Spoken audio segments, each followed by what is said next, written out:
This is the second lecture of Newton's Laws, the second part of the Newton's Laws lecture. We talked about the qualitative description of these laws and the evidence for them, experimental evidence for them, in the previous part. And here we'll talk about the precise statement of them and then some examples. So I'll start just with a review of what we've seen. I'll lay out the precise statement of each of Newton's laws. We'll talk for a moment about what we mean by force and mass, and then we'll do examples pertaining to each law. So, as we said in the last lecture, Newton's laws are the axioms, meaning the assumptions about the laws of motion. So we've derived these laws based on experimental evidence, and we try and come up with the simplest rules that we need in order to understand the motion of all objects. And these laws, they pertain to the motion of objects at almost all scales, but they don't work down at the very small level where you think about protons and neutrons in a nucleus and electrons going around that. At that level, you have to describe the world with quantum mechanics. Newton's laws break down.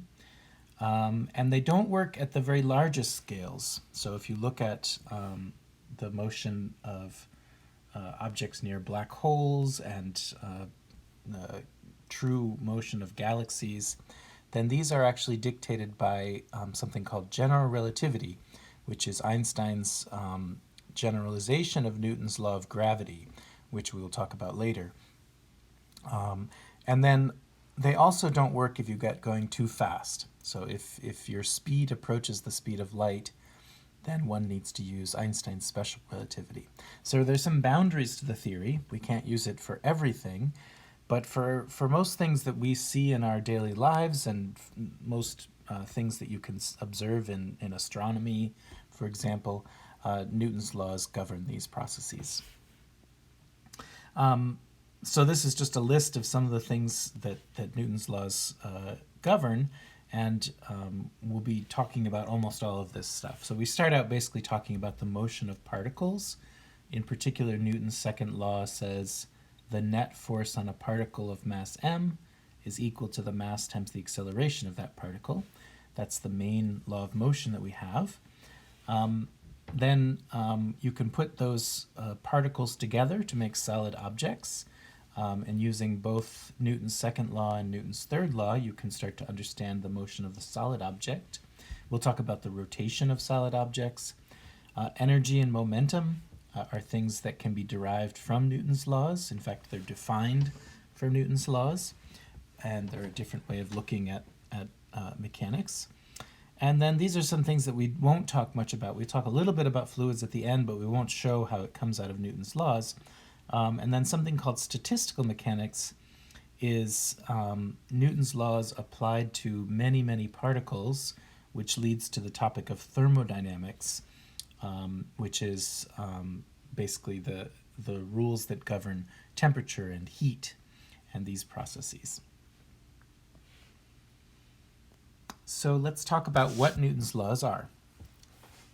Newton's first law is the one that you might have heard being stated as an object in motion tends to stay in motion, an object at rest tends to stay at rest.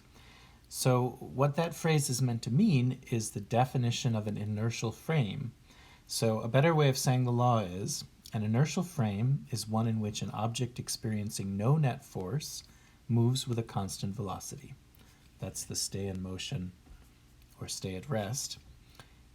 And then we say that laws 1 and 2, or laws 2 and 3, can only be used in an inertial frame. So we define what we mean by an inertial frame. In fact, it's an experimental test.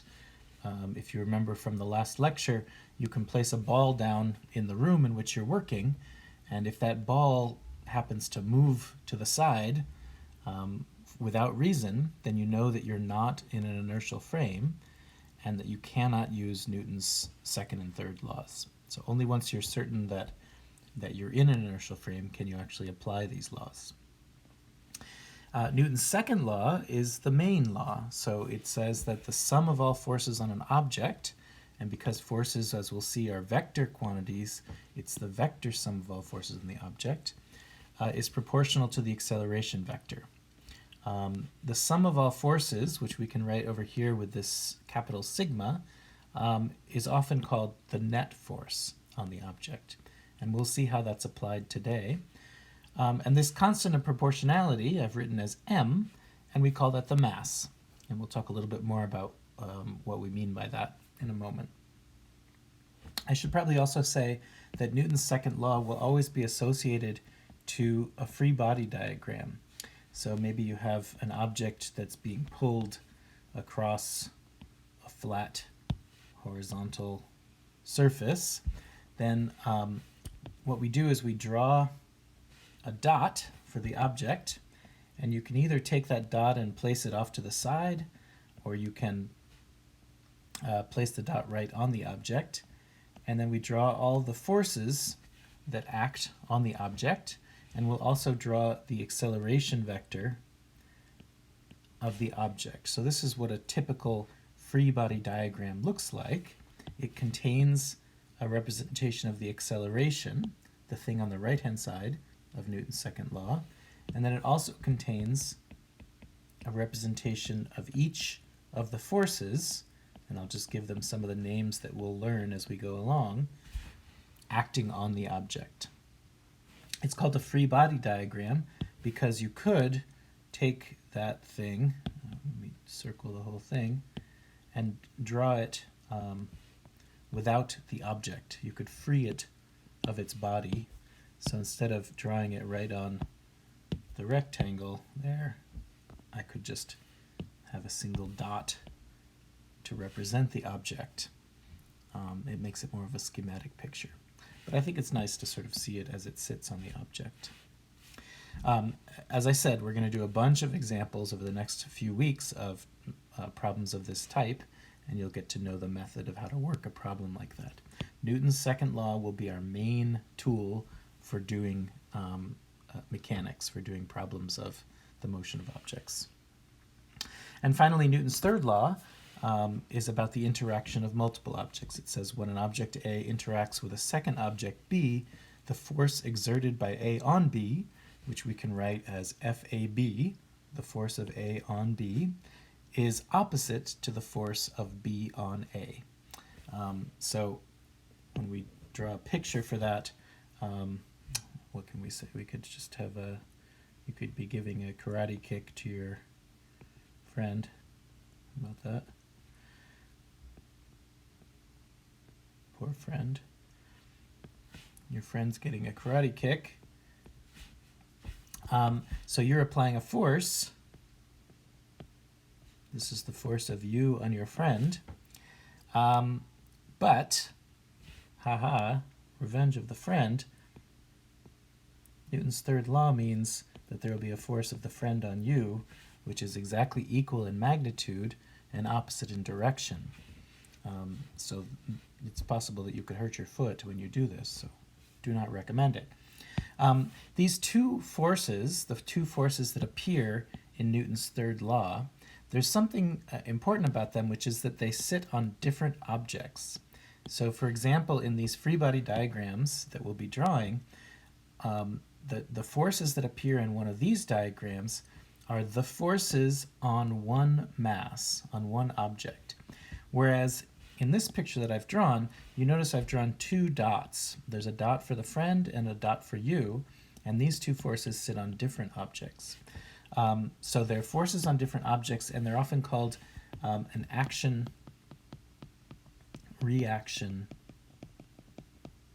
pair. So it's a pair of forces, but they're not two forces on the same object, they're two forces on different objects. So I don't know if this will make any sense yet, but they certainly cannot cancel out. Whereas if you have two forces that are equal and opposite on a free body diagram, they might cancel out in the net force. So we've mentioned these words force and mass, and I've been using them throughout this lecture and throughout much of last lecture. and they were not defined prior to these lectures. In the previous lecture, I sort of said, well, a force is an interaction between objects, and really that's a good working definition, but these are not things that came about prior to us writing down Newton's laws. So because Newton's laws are supposed to be axiomatic, these new definitions should be defined within the laws themselves, and they are. So if we look in particular at Newton's second law, so the net force is equal to the mass times the acceleration. There are two things here that were not defined. So one is the force. Maybe we'll take this for the situation of just one force acting, just to simplify things. So this is only one force. So maybe that's a picture that looks like this, where you have an object. Here's your dot for the free body diagram, and here is the force acting on that object. In that case, we can just write F, that force, is equal to mass times acceleration, but we don't really know what we mean by an F or an M. The same is not true about A. So the entire first part of the course was meant to, well, first understand what vectors are, but then to understand what kinematics is. So we do know exactly what we mean by the acceleration vector, and in fact we can use that to define what we mean by a force. So a force is an interaction that causes the acceleration of an object. So we don't yet know what M is, but we can define a force in that way. Now what about mass? Well, if we look at this equation, we see that it is the proportionality constant, meaning if for the same object you have different forces, then you'll get different accelerations. I guess I should have said it a different way around. For the same force acting on a different mass, you'll get a different acceleration. So what does that mean? It means that the mass is sort of the resistance to acceleration. So let's write it out in a couple of different ways. So M could be written as so mass. Where should I write that?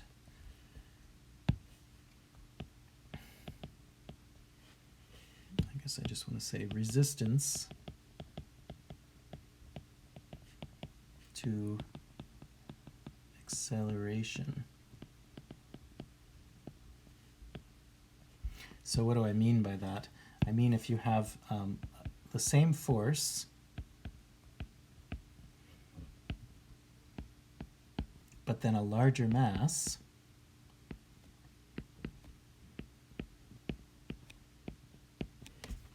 well then you'd need to decrease the acceleration by 2 to keep it the same. So more mass means less acceleration. So that's why we say that it's the resistance to acceleration. But we can even go further than that. So we have this sort of qualitative idea that a mass is the resistance to acceleration. But if we use Newton's third law, then we can actually compare the masses of different objects. So let's look at this interaction. So we have two objects that maybe were coming in and colliding. And at this moment, there's going to be an action-reaction pair on these objects. So this is the force of B on A, and then there's going to be a force of A on B, and those should have equal magnitudes. It's about equal, but opposite directions. So using Newton's third law, we know that FBA is equal to minus FAB. And then we can plug in Newton's first law. So the left-hand side is the force of B on A. It's a force on A. So we can write that as ma times the acceleration of a. If that's the only force acting on it, then this will be the net force.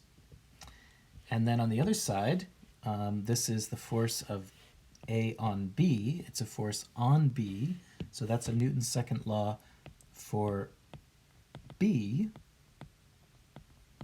And we can write this like this.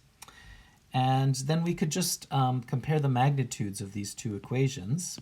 And we could say that, well, if we take the ratio of B to A, then that will become the ratio of their accelerations inverted.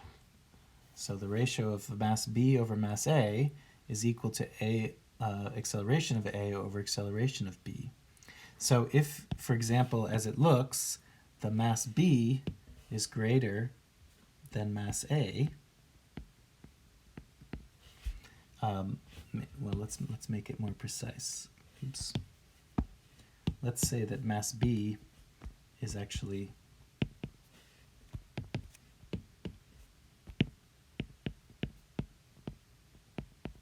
twice mass A, then what would we find? Then it would be that acceleration of A over acceleration of B is equal to 2ma over ma. So that's 2. So that would mean that acceleration of A is equal to 2 times the acceleration of B.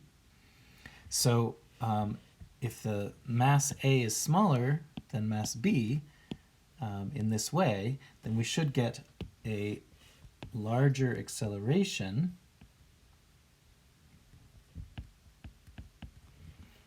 than we would get for the other object.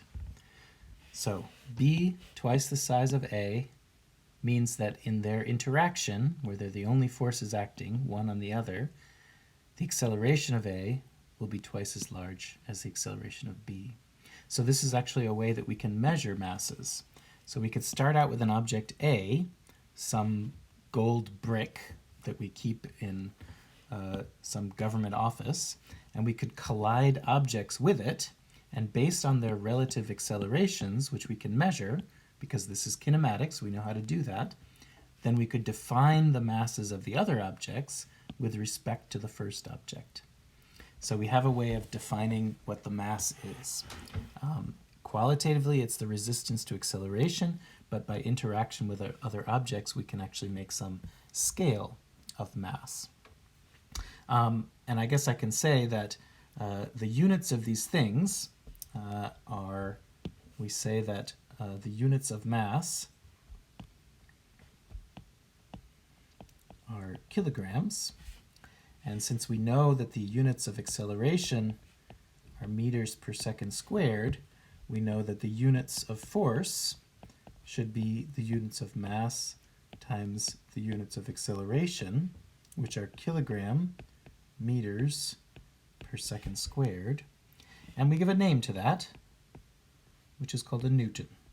So for our friend Isaac Newton, who came up with all these laws, he gets the unit for force, but you could also just write it as a kilogram meter per second squared.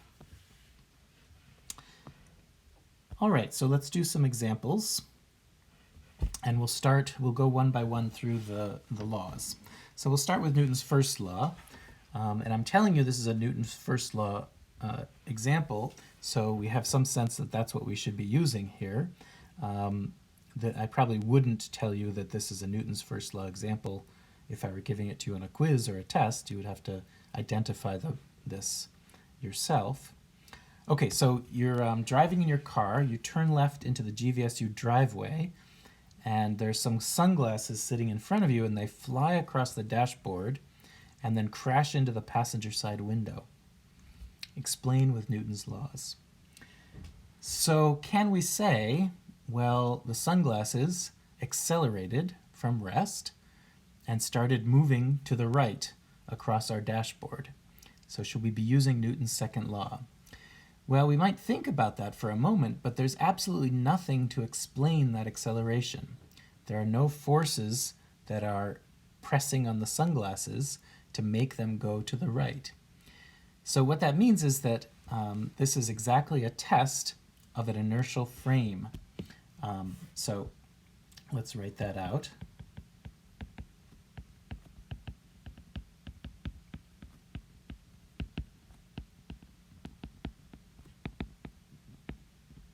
So in particular, there is no net force on the sunglasses. So if we draw a little free body diagram for them,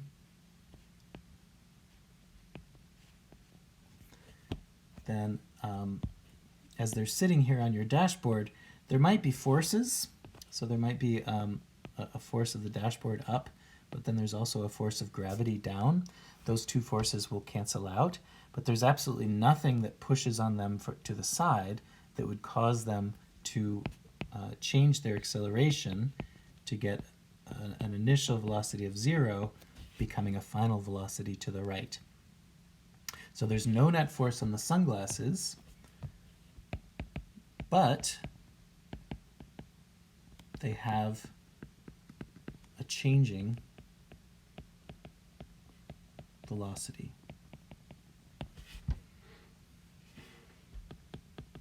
This is not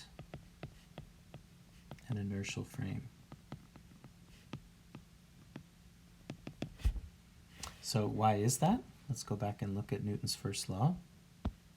Newton's first law says, an inertial frame is one in which an object experiencing no net force, so we established that there's no net force on the sunglasses, moves with a constant velocity. The sunglasses' original velocity was 0, they were just sitting there, and they did not remain 0. They had a changing velocity. They started to move to the right. So this is not an inertial frame that we have, because in an inertial frame, they should maintain that 0 velocity. So we've done a test, and we've essentially failed the test. So not an inertial frame. Therefore, so these are sort of different points. Therefore, we cannot use Newton 2 here. Okay? So that's the first part of Newton's first law, which is that you do the test of the inertial frame, and if you fail, if you're not an inertial frame, then you say, well, I cannot do Newton's second law. I can't use the other laws of motion. But the next part is, you shouldn't give up on the problem completely.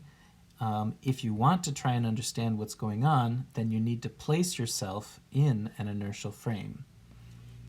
So let's place ourselves in an inertial frame. So what do I mean by that? Well, let's draw ourselves. So maybe this is the GVSU driveway. This is Lake Michigan Boulevard. And here's your car. And here are your sunglasses sitting there. So initially, you have a velocity which is going down the road, right? Maybe you're going 40 miles per hour. And that's the velocity of your car, but it's also the velocity of the sunglasses with respect to the road. So when we say an inertial frame, what we mean is we have an observer that's standing on the side of the road watching these events happen. If that observer places an object down on the ground, that object will have a 0 velocity and it will maintain its 0 velocity. So they are in an inertial frame. Whereas with you, in your car, you're going to be making this turn. And so at this moment, let's draw your car as it makes the turn.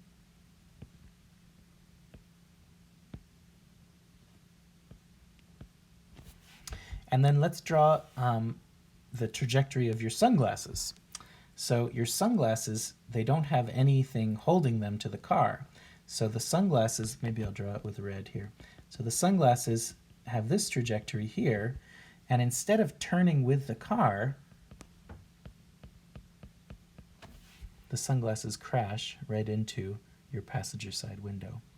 So in fact, there are no forces on the sunglasses. The sunglasses are simply maintaining their velocity down the road, their straight velocity down Lake Michigan Drive. And while your car turns underneath the sunglasses then crash into the passenger window, which sort of places itself in front of them. So this is the way to explain what's happening with the sunglasses.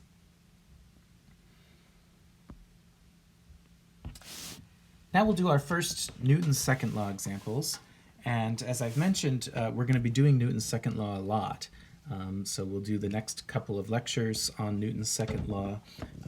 We'll introduce new forces along the way. We'll do Newton's second law examples for circular motion as a special case. So these are just the beginning of this kind of work. And I'll try and do it in the way that we'll do it along the way. So a projectile moves in free fall. This is something we're familiar with. So maybe it was a cannonball shot out of a cannon. Here we are. So we know that a projectile will travel on a parabolic path. So here's our cannonball. And it's in free fall, which, as we've said, means that there's an acceleration of that object, and regardless of its mass, it will be accelerating downwards with an acceleration of g, 9.8 meters per second squared. So it has some mass, but it also has an acceleration downwards. So what does Newton's second law tell us? Well, let's write down Newton's second law. So for all objects, it should be that the net force on the object is equal to the mass times the acceleration vector. Well, I've drawn the start of a free body diagram here, meaning I've drawn the acceleration vector. But if Newton's second law is going to be correct here, then I must have a force that is causing that acceleration vector.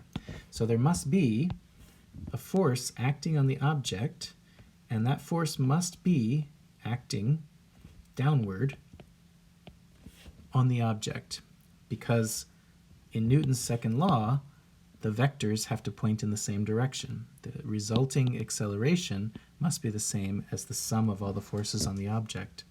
So it must be that there's a force pointing downward, and we call that force the force of gravity. So we started out by saying that free fall was simply the motion of objects with constant acceleration. But now that we've written down Newton's second law, we know that there must be a force that can explain that acceleration. And I'm just going to plug that in as the one force making up the net force acting on the object. We don't need to stop there because we can actually gain something from this. So let's try and analyze this vector equation. Remember what we do with a vector equation. There's sort of two options. We could do something graphically. So we could compare these two vectors using graphical methods, or we use a coordinate system to do it algebraically. So let's choose a coordinate system, and I'm going to just draw an xy coordinate system. So I don't have to draw the xy coordinate system for forces in any particular place, because I'm not interested in finding positions in space. I'm only interested in finding components of vectors on that coordinate system. So I choose this coordinate system, and then I say, okay, this vector equation splits into an x and a y equation, and I'm just going to look at the y part of that equation. So we have fgy is equal to may. Just find the y component of that vector equation, and then we can pick off and find the components of each vector. So we start with the left-hand side. It says find the y component of the fg vector. Well, I could copy that thing, and I could place it here. So there's my FG vector. This is still my negative y-axis. And you see that its y component will be this number here. So FGY is a number on the negative y-axis, and this distance is called the magnitude of that vector, which I can write with absolute value signs, or I could just take off the vector sign. So I can replace FGY with minus magnitude FG. Then I move on to the other side of the equation. Well, m is not a vector, it just is a scalar. We just transfer it down. And ay is the y component of the acceleration vector. And we do the same thing. So the a vector points like this. There's the a vector. Its magnitude is g, and its component, ay, is minus g. So I replace ay with minus g. So what does that leave me with? Well, multiply both sides by minus 1.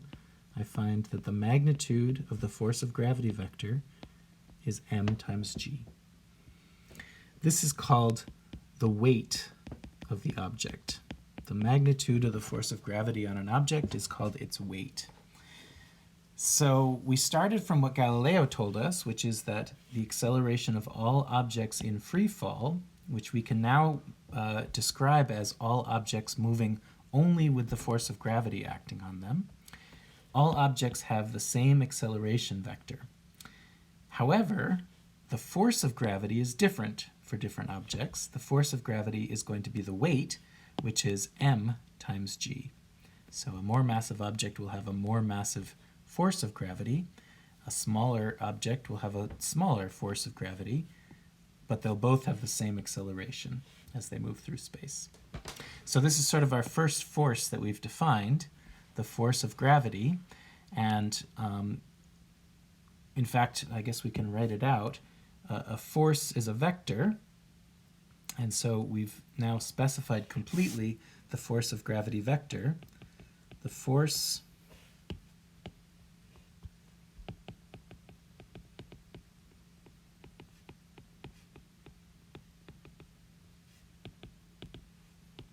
so Fg, and I can write it as the pair of, geez, I can't write down here. It's the pair of magnitude Fg,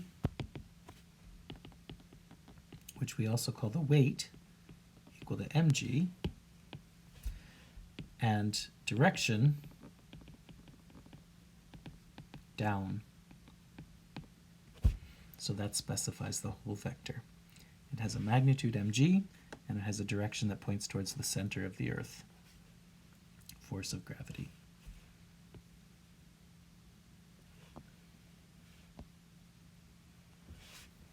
Okay, here's a very boring example.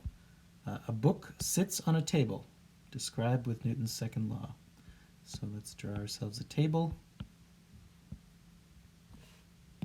floor, and here is our book. Okay, so we want to describe it with Newton's second law, so why don't we just write down Newton's second law first. It says that the net force is equal to the mass times the acceleration.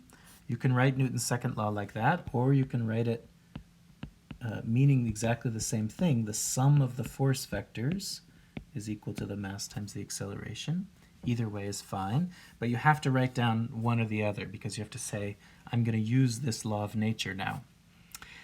Then that should spur you to make a free body diagram because the Newton's second law represents the free body diagram and vice versa. So let's try and draw a free body diagram. So I'll put a dot on the book, and then I want to show all the forces acting on that book. So we just defined one of those forces. We know that any object that has mass will have a force of gravity pointing downward on it. So it has a force of gravity that points down. If the book has a mass m, then the magnitude of that force of gravity will be mg. So are we finished? Well, we know something else about the book, and that is that it is sitting on the table. So that means it's sitting there with zero velocity, and it maintains a zero velocity. So what we also know is the acceleration of the book is equal to zero. It's maintaining a zero velocity, not a non-changing velocity. And this free body diagram, as it is right now, is inconsistent. It doesn't agree with Newton's second law, because if I start to look at the sum of the forces on the book, well, that would be a vector that points downward. I only have one force, and it points downward. And yet, that should be equal to zero, because the right-hand side of Newton's second law will be zero. So there must be another force, and it must point upwards, and you can see that it must have exactly the same magnitude. We'll find that in a moment, but in order for them to add up to zero, it will have to have the same magnitude. Well, we call that force the normal force.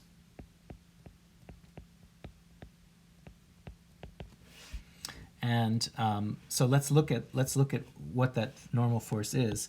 If I blow up the picture of the book a little bit, I don't know why I need to be so careful about all the pages in the book, but there it is. And then we have the table here.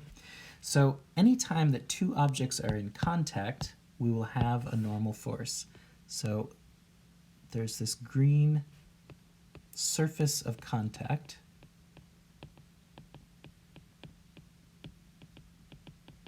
And that's the surface of contact between the book and the table. And given that surface, given that contact, there will be a normal force which is normal to the surface of contact. And the word normal means perpendicular. So this line is perpendicular to the surface of contact. We'll see some other examples later where maybe the object is sitting on a tilted surface. Then the surface of contact would be here, and the perpendicular, the normal, to that surface of contact would look like this, and therefore there would be a normal force that points in that direction, like that. So the normal force is called the normal force because normal means perpendicular. Okay, so let's go back to our example here. So we'll use Newton's second law. We look back over at our free body diagram in order to figure out what to write in the equation. Well, on the left-hand side of the equation, we have the sum of all forces. So that's just the normal force vector plus the gravity vector is equal to the mass times the acceleration.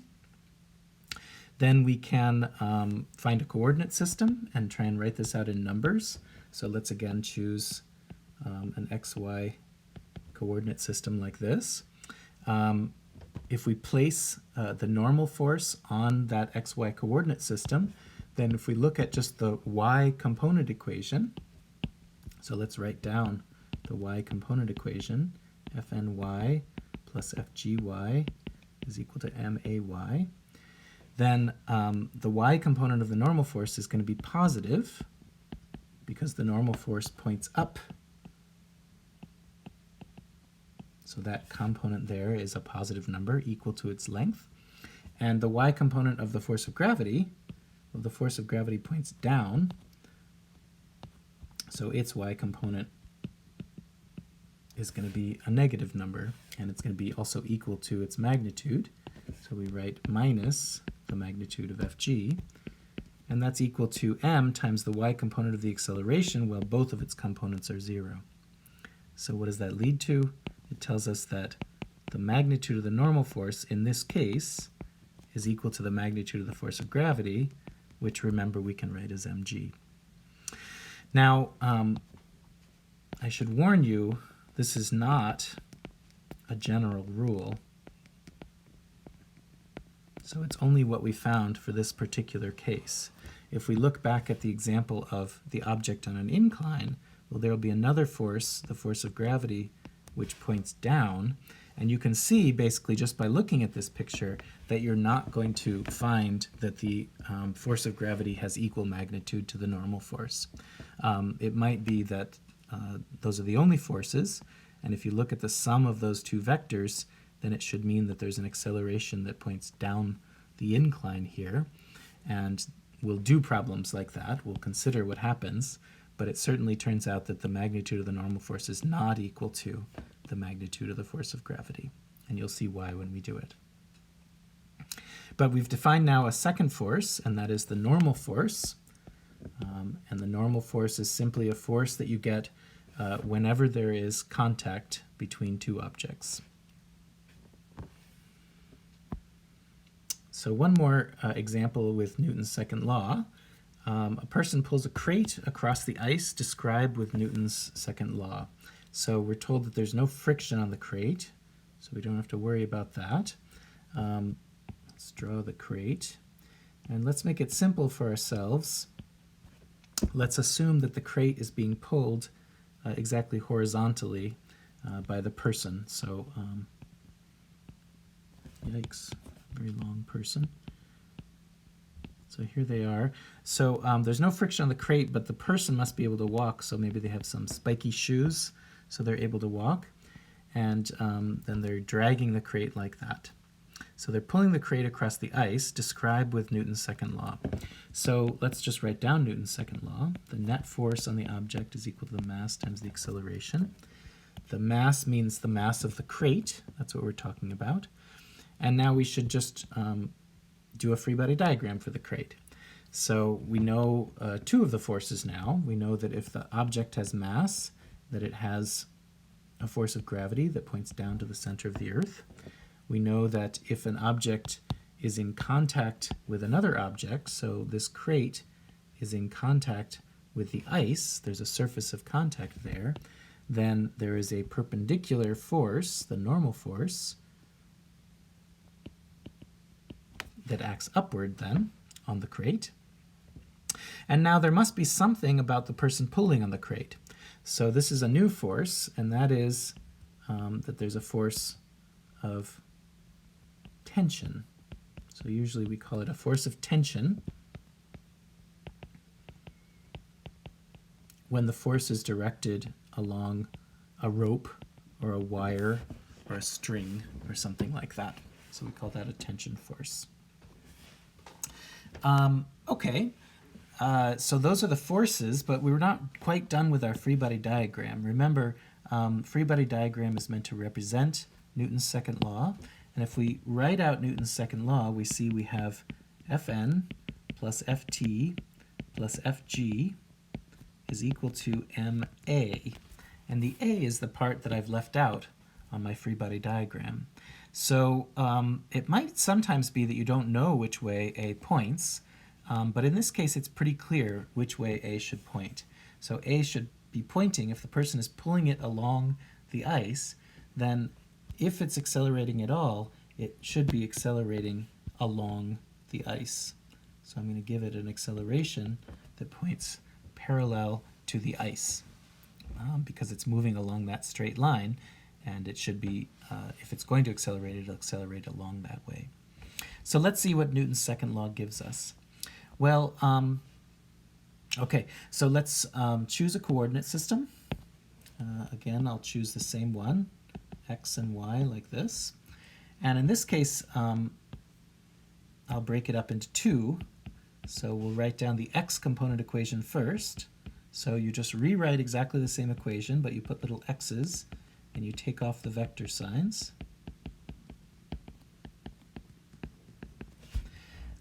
And then we'll do the x equation, and then we'll write down the y equation. So let's go through the x equation. What is fnx?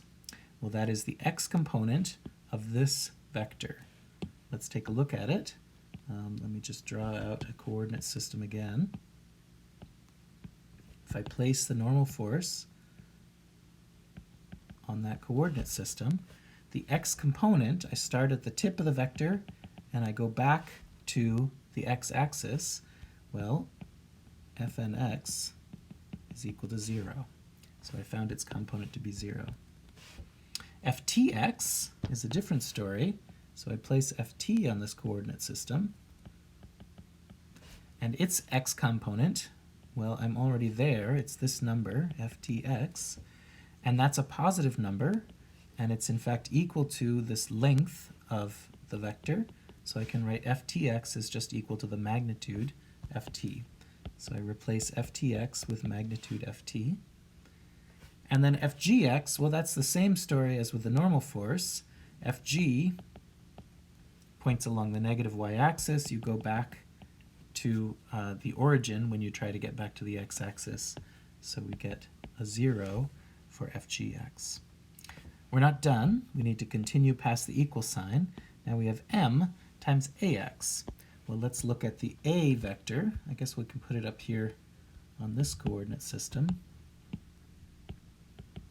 So the a vector will sit on the positive x-axis, and its x component is that positive number right there. So we see that based on our coordinate system, this vector has a positive x component, and we write it just as the magnitude of that vector a. So what do we get? Well, we find that the magnitude of the force of tension is equal to the mass times the acceleration. Or another way you could say that is the acceleration of the crate is equal to the tension force divided by the mass. So you can see that we find the acceleration of the object. We use the full Newton's second law, but it turns out that gravity and normal force, in this case, have nothing to do with how fast it or how quickly it accelerates. It's just going to be the tension force that determines that. Let's write down the second component of Newton's second law. So we just rewrite Newton's second law with y's.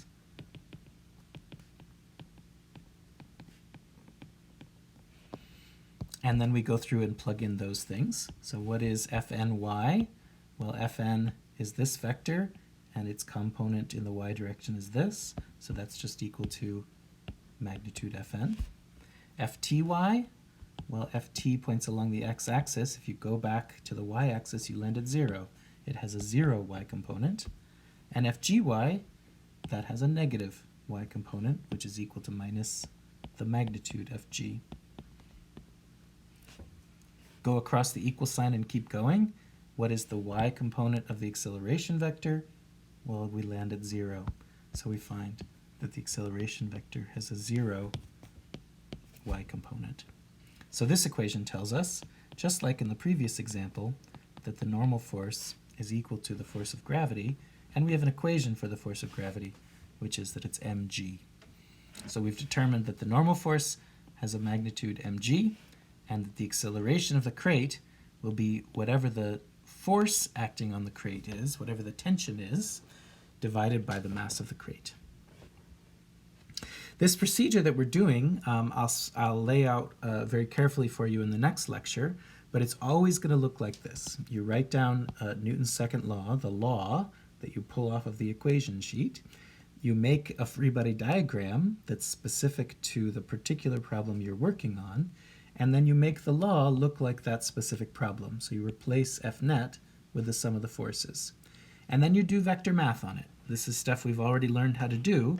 You just look at the x and the y components of these equations, and you find their components in exactly the way that we've learned how to do using other vector problems. We'll get more practice at it, though. So finally, let's do 2 Newton's third law examples.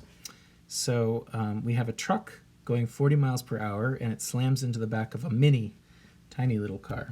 So let's draw that out. So a big, like Mack truck like thing, the grill, and it has big tires. There it is. So it's coming in, and it happens to slam into the back of a little tiny car like this. I guess its tires must still be touching the ground, despite how tiny it is. And there's a little person there. Poor person. How do the forces on the truck and on the car compare? So when the truck smashes into the car, well, we could do a free body diagram for the car. Certainly there's a force of gravity on the car, because any object with mass. So the force of gravity on the car. There's also a normal force because it's touching the surface of the road. So there's contact there, and there will be, I mean, you could think of it as two normal forces on each tire, or four, I guess. But we could just write it as a single normal force acting upwards on the car.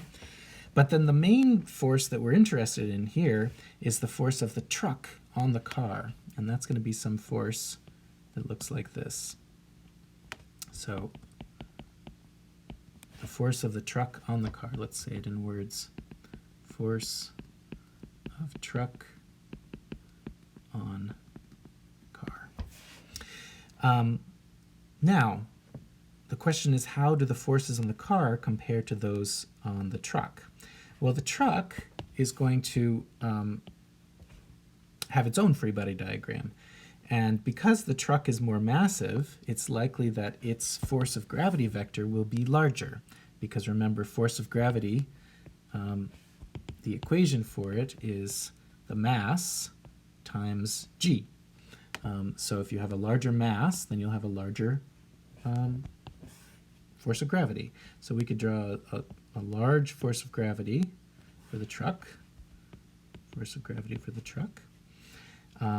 And it will also have a normal force because, again, it's in contact with the road. And so there will be a normal force. And as we've seen in the past two problems, if everything's moving along a horizontal surface, then it must be that the normal force will have the same magnitude as the force of gravity. So we'll draw it about the same size. And then there's one more force. There's a contact here between the truck and the car. And so if the truck is exerting a force on the car, then by Newton's third law, there must be a force of the car on the truck, which points backwards. So this is force of car on truck. And comparatively, they have to have exactly the same magnitude. So that is the statement of Newton's third law, that when these two objects are in contact, the force of one on the other is equal to the force of the other on the one. So the force of the truck on the car is this vector, and it has exactly the same magnitude as the force of the car on the truck.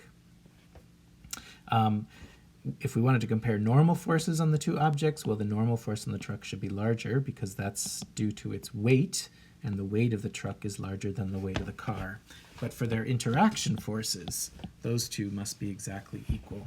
So the main point here is magnitude of the force of the truck on the car is equal to magnitude of the force of the car on the truck. There was one more question that was asked. It says, what if the car's parking brake was faulty? So maybe in this case, the car has a parking brake and the truck smashes into it and the car doesn't really move very much because it has its brakes on. Well, what would happen if the brake was off and the truck smashed into it and then the car went flying forward to the right? Well, there's nothing in Newton's third law about the details of the interaction.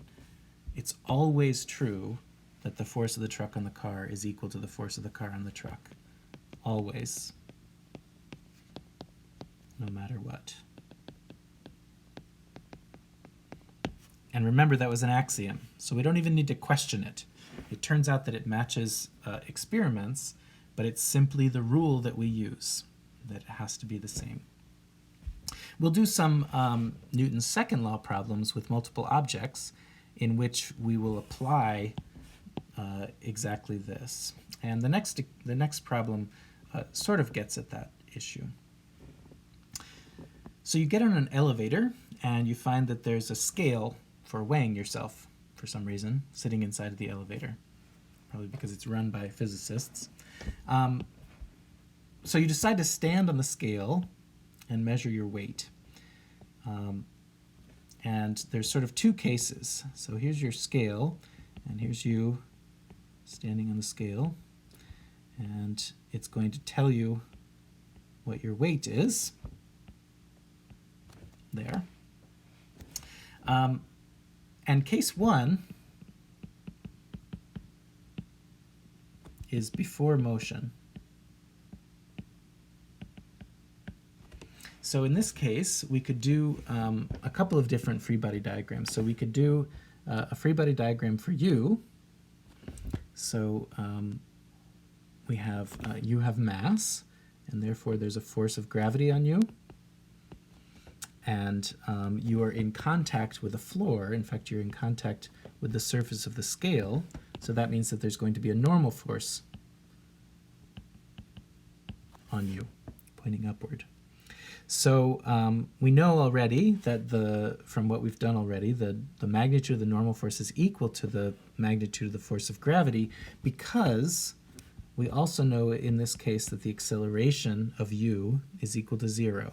So we found that when you set the right-hand side of Newton's law to 0, then the sum of the two forces must add up to 0, which gives them the same magnitude. Now this doesn't quite answer the question of what does the scale show. So the scale is the one that's telling you what your weight is, and all that we've done so far is we've figured out what the forces on you are. Well, we could draw a free body diagram for the scale as well. And the scale will see a force of u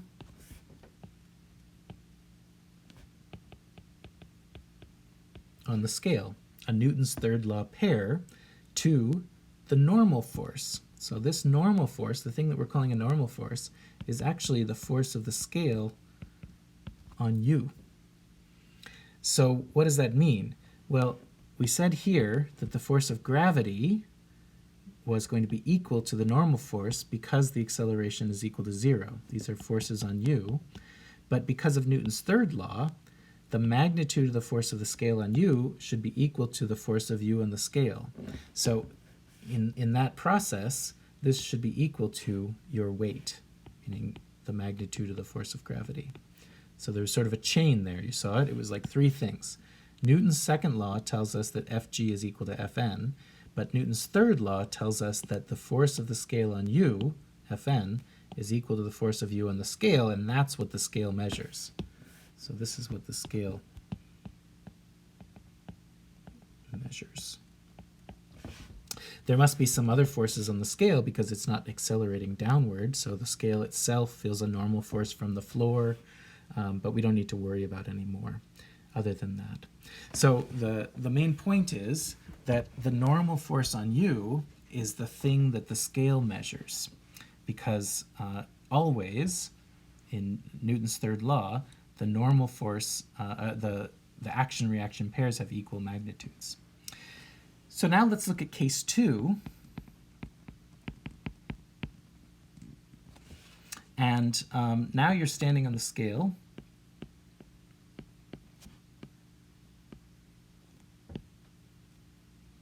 And everything's the same except that you've started to accelerate upward. So you being the object, you have a force of gravity downward on you. You have a normal force upward on you. But there's also an acceleration of u upward. So does that change the magnitudes of the normal force relative to the gravitational force? If it changes the magnitude of the normal force, then that means it changes the force of u on the scale, the action-reaction pair, and therefore it changes what you read on the scale. So let's see. If we write down Newton's second law, F net is equal to ma. In this case, there are two forces. It's Fg plus Fn is equal to ma. And instead of doing components, let's do this one graphically. So let's solve for the normal force. So the normal force is equal to the ma vector minus the Fg vector. So let's try and see what that means. Well, let's take this coordinate system. And I don't know if that's the easiest way to do it. Let's instead, let's let's just look at this, and we'll try to figure out how the resultant looks. So we're going to take the force of gravity, we're going to add a normal force to it, and we're going to get a resultant. So we know that the force of gravity points downward.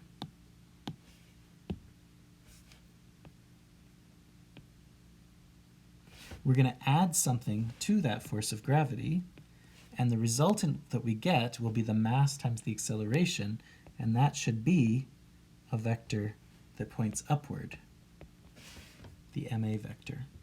So what does the normal force have to look like? Well, it must be this vector here. So what does this tell us? It says that the magnitude of Fn is greater than the magnitude of Fg. The normal force is larger than your actual weight, your actual mg weight. So what the scale will read, because it always reads the action-reaction pair to that, is it will not read your weight anymore, it will read something larger. So if you weigh 120, it'll then look like 140 or something like that. And that's because you're accelerating upward. So this is an example of using the Newton's second law vector equation and analyzing it graphically, which we've seen is one of our options with vector equations. We'll do more examples in the next lecture when we talk about Newton's second law exclusively, but this gives you a good start on how to work these kind of problems.